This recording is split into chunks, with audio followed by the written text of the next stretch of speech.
Oke, standby, kamera ready, sound ready, 3, 2, 1, action. 1. Latar belakang Perang Dingin. Setelah Perang Dunia berakhir pada tahun 1945, dunia terbagi menjadi dua blok, yaitu blok barat dipimpin oleh Amerika Serikat dan blok timur dipimpin oleh Uni Soviet. Kedua blok ini terlibat perang langsung, tetapi saling bersaing di bidang politik, ekonomi, militer, dan ideologi. Persaingan inilah yang disebut dengan Cold War. 2. Posisi Indonesia di tengah ketegangan global. Setelah memproklamasikan kemerdekaan 1945, Indonesia adalah negara baru yang sedang membangun dan belum ingin terseret dalam konflik global. Oleh karena itu, Indonesia memiliki politik luar negeri bebas dan aktif. Bebas berarti tidak berpihak pada blok manapun. Aktif berarti berperan aktif dalam upaya menciptakan perdamaian dan keadilan dunia.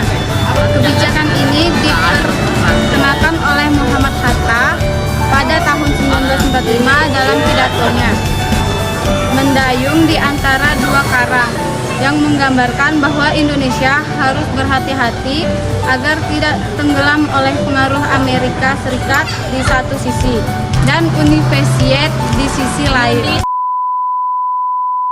3. Kebijakan dan peran Indonesia dalam masa Perang Dingin.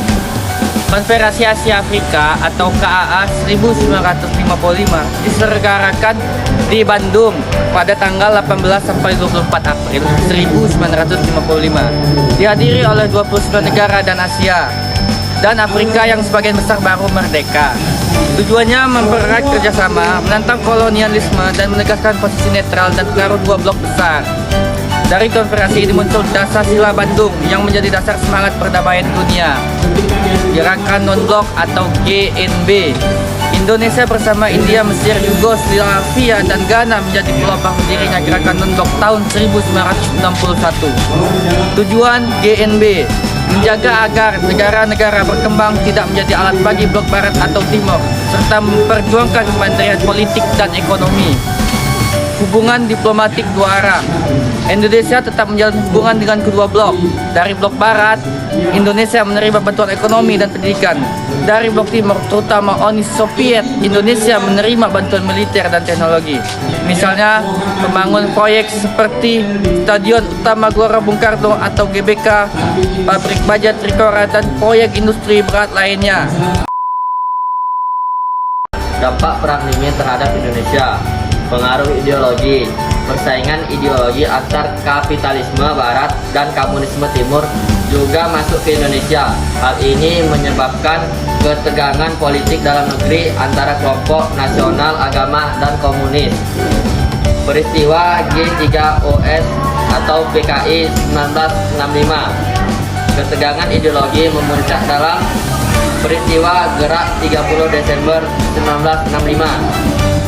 G30S atau PKI yang dituduh sebagai upaya kudeta oleh Partai Komunis Indonesia (PKI) menjalani hubungan lebih singkat dengan blok barat, khususnya AS, menekan gerak dan ideologi komunis Indonesia. Perubahan arah politik luar negeri. Meskipun tetap berpegangan dalam prinsip bebas aktif, pada masa Orde Baru Indonesia cenderung lebih pragmatis dalam terbuka terhadap bantuan ekonomi dari negeri barat, termasuk masuknya lembaga-lembaga IMF dan Bank Dunia.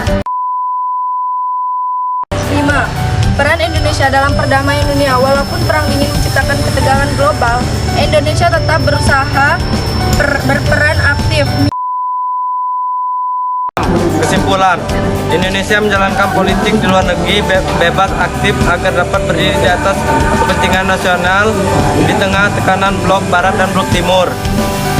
Melalui KAA, Gerakan Non-Blok, dan peran diplomatik lainnya, Indonesia menunjukkan komitmen untuk memperjuangkan kemerdekaan, kemandirian, dan perdamaian dunia.